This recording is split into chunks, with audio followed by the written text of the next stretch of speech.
and welcome to the 27th edition of Marex Maritime News. These are the headlines on Monday, 17th August 2020. Union Shipping Minister launches online exit examination system. Mundra Port outpaces DLBT in TEU numbers. Coronavirus outbreak shuts more than 80% of Asia's ports to crew transfers. New Nigerian law will help prosecute pirates. Will it arrest kidnapping incidents in Gulf of Guinea? STN CMD honoured with NI Certificate of Appreciation for pivotal role in handling crew transfer crisis. Officer sleeps as vessel runs aground in Philippines. And now the news in detail. Union Shipping Minister of India, Mr. Mansukh Mandaviya, has launched online exit examination for seafarers to enable them appear the various maritime examinations from the comfort of their homes in this unprecedented times of the COVID-19 pandemic. India is among the front runners of such a pro-technology approach to the merchant navy examinations. Initiative, clarity, accuracy and commitment. These were the key words in the minister's speech on 7th August during the DGS exit exam webinar. Well, DGS have took to all these four virtues in their leadership role when they initiated the online exit exam. Now at least there is some kind of clarity regarding assessment, which is progressively heading towards accuracy. The webinar conducted by DG Shipping on 7th August involving all stakeholders speaks volumes of their commitment. Well, in my opinion, it is not just the pandemic which has pushed us towards getting into digital era. This was written on the wall. Sooner or later, in order to cater to the sheer volume in our country, we had to resort to digital learning and assessment.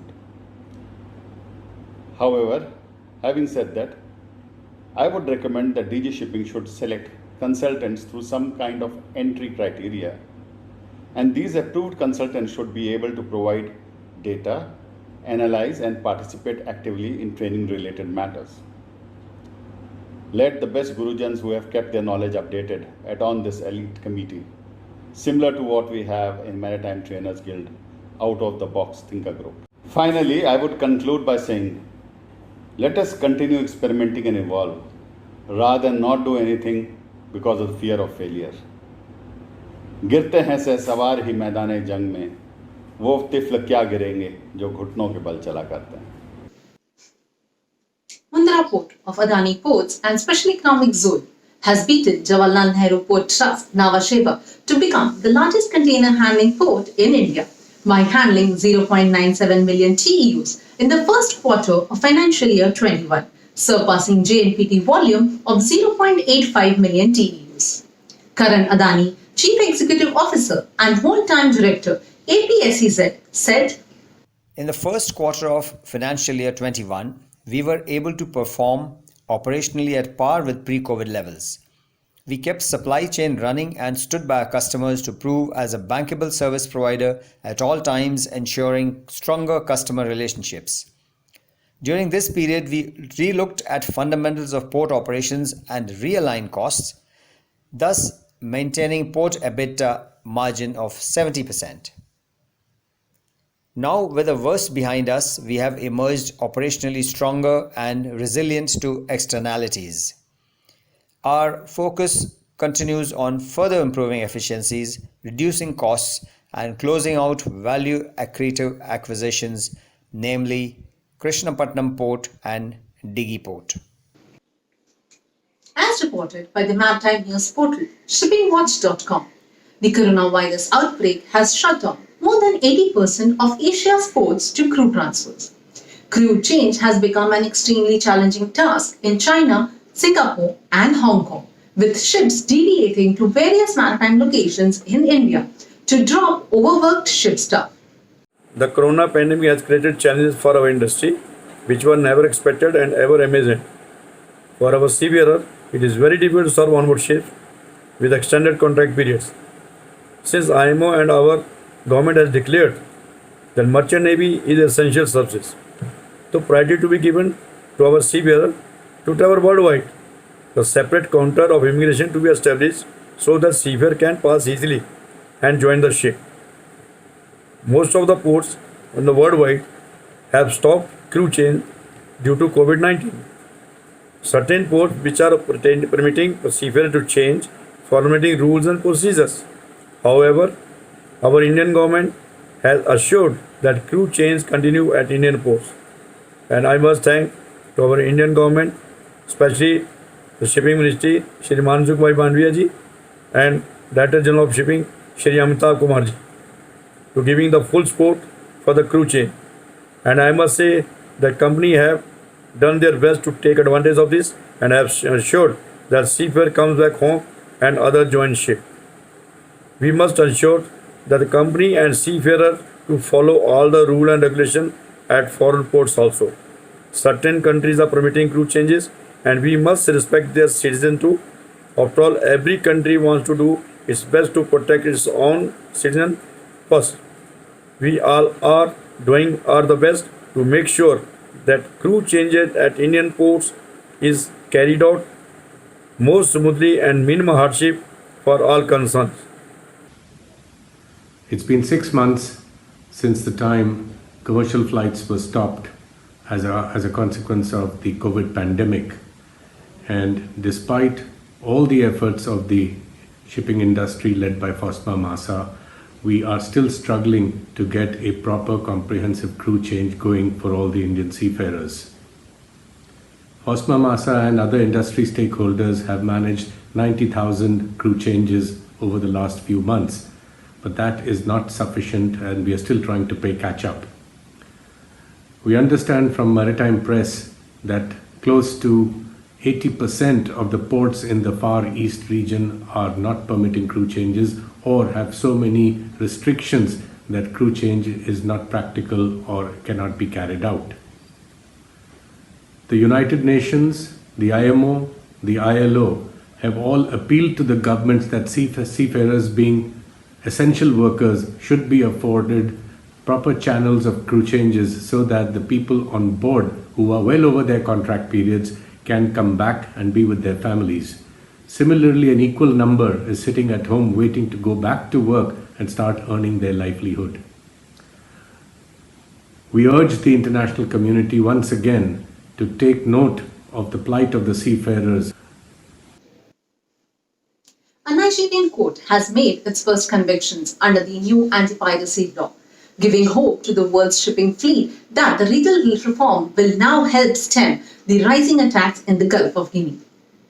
The 3 men that were fined by the court in Nigeria were among the 9 accused of hijacking a tanker MV Elube 6 off Equatorial Guinea in March and securing USD 2 lakh ransom for the crew. The shipping industry has long pressed Nigeria to take action in the area, which has been dubbed as Pirate Alley. It accounts for over 90% of the maritime kidnappings globally, according to International Maritime Bureau (IMB), with attacks on everything from oil platforms to fishing vessels. The court fined the 3 men convicted of USD 26,300 each in lieu of prison sentences.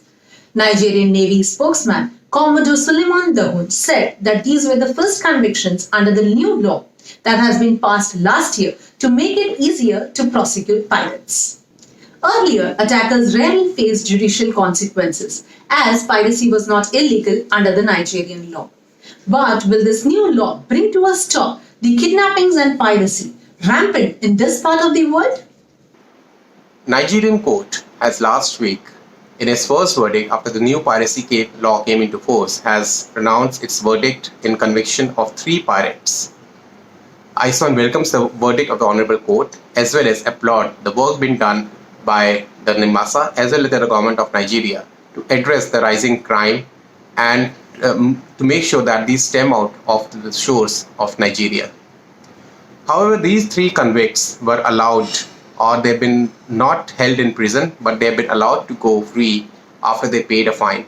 It is a matter of introspection whether this will pose a deterrent to other criminals who have been operating off Nigeria.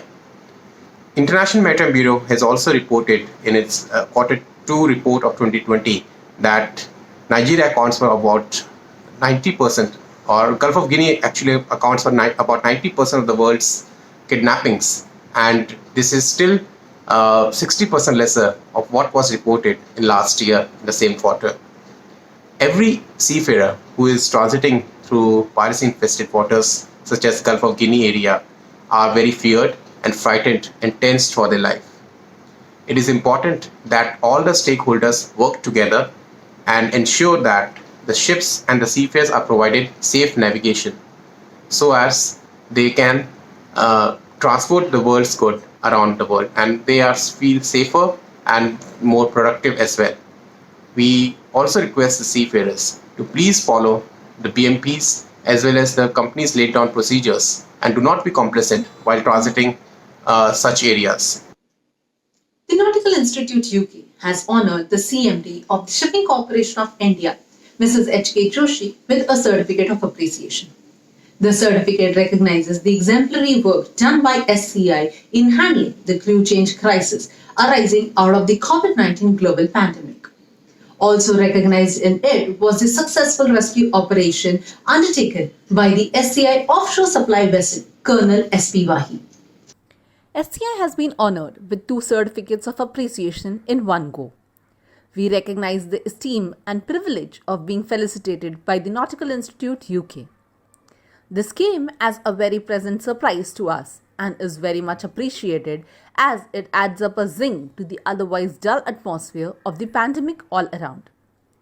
While SCI doesn't work for laurels, recognition and appreciation do play an important role in keeping the motivational momentum high, while also lighting the path for others to follow. This also works as a feedback on performance from the public perspective, and we are thus grateful for this gesture.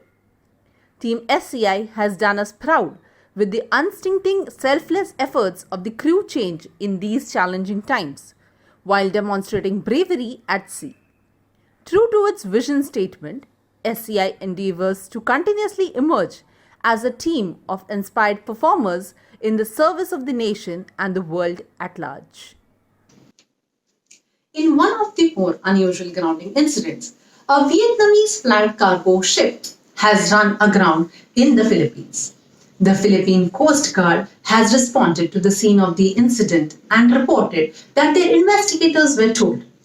According to the captain of MV Globe 6, the officer on watch fell asleep, due to which the vessel ran aground.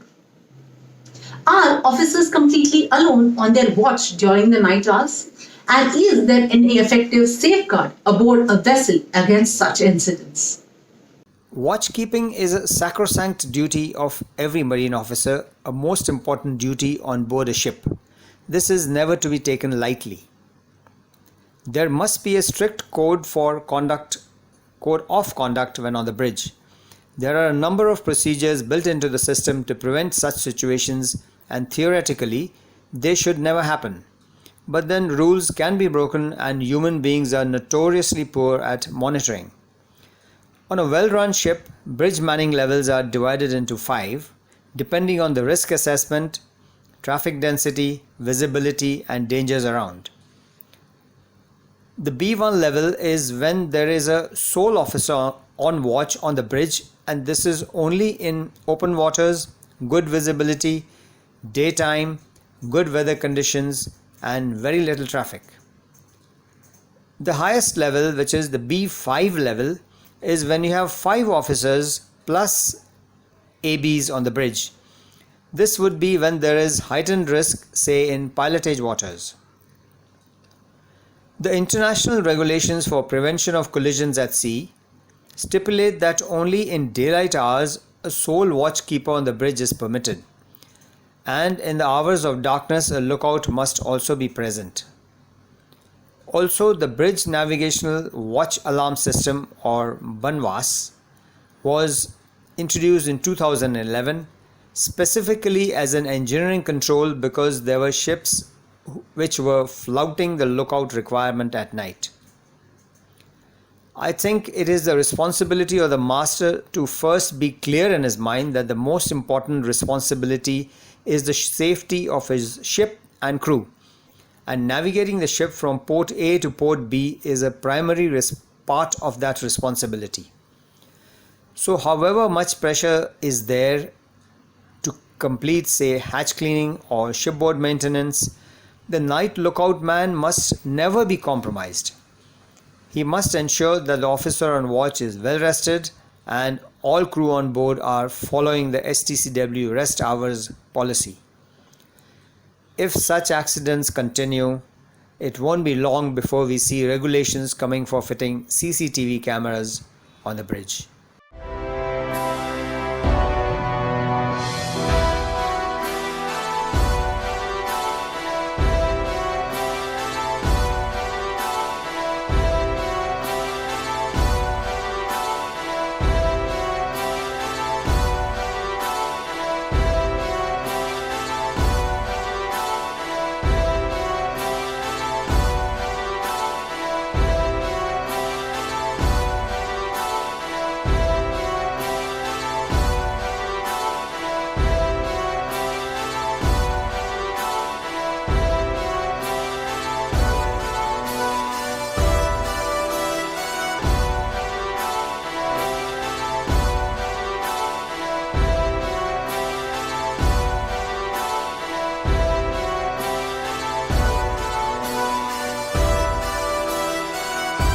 Hindustan Institute of Maritime Training.